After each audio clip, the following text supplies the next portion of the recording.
현명하게 잘 말하는 기술은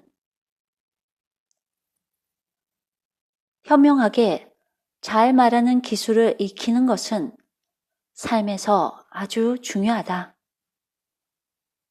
복잡하고 다양한 사회에서 수많은 다른 사람들과 부딪혀 살다 보면 서로의 다른 점들로 인해 고민하고 힘들어 할 때가 많다. 남들과 다른 생각을 갖고 있어서 고민이 될 때 우리 스스로가 그것을 피력하지 못하고 마음에 담아두면 그 고민은 어느새 눈덩이처럼 커져버리게 된다. 따라서 해야 할 말이 있을 경우에는 자신의 의사를 잘 표현하고 사는 것이 중요하다.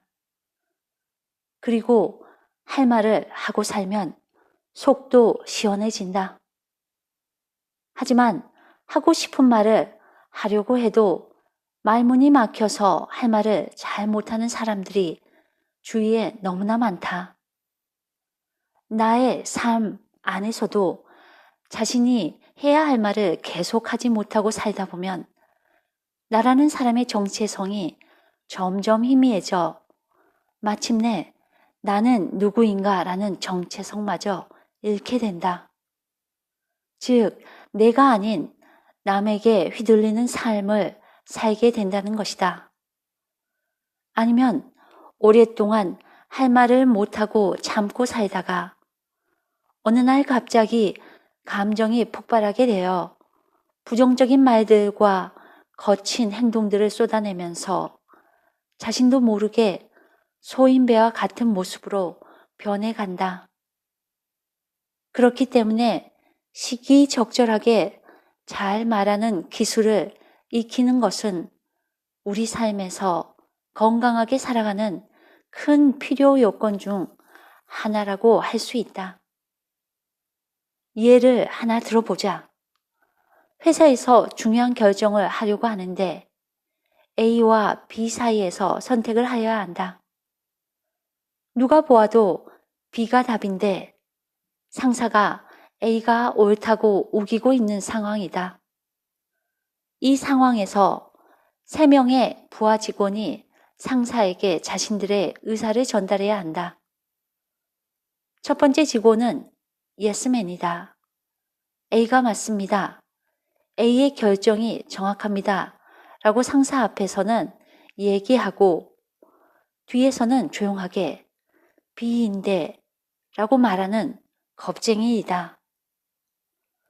두 번째 직원은 B가 옳다고 주장하면서 자신의 의견을 정확히, 명확히 피력하지만 좀 무례하게 말하는 스타일이어서 이렇게 말을 한다. 어떻게 A가 맞습니까? 누가 봐도 B인데 A라고 우기는 것은 잘못된 겁니다. 라고 강력하게 말을 한다. 세 번째 직원은 이렇게 말한다. A가 적합하다고 생각할 이유는 이런 저런 이유들이 있습니다. 하지만 다른 이런저런 이유가 있기 때문에 B로 결정하는 것도 아주 좋은 생각 같습니다. 그래서 이런 상황에서는 저라면 B를 택하는 것이 좀 더 합당한 것 같습니다. 누가 보아도 세 번째 직원의 대응이 정답일 것이다. 상사가 고집을 피워 우기는 경우라고 할지라도 그 상사가 결정한 것을 곰곰이 생각해보고 왜 그런 결정을 했는지에 대한 이유를 노력하여 이해하는 것이 부하 직원들의 올바른 자세일 것이다. 그리고 자신의 생각을 잘 정리하여 그 생각을 마지막으로 조리 있게 설명하는 것이 말하는 기술의 중요한 포인트다. 남의 주장과 결정을 이해하려고 노력하고 자신의 생각과 비교하여 마지막으로 자신의 결정을 소신 있게 말하는 것이 가장 현명한 말하기 기술인 것이다.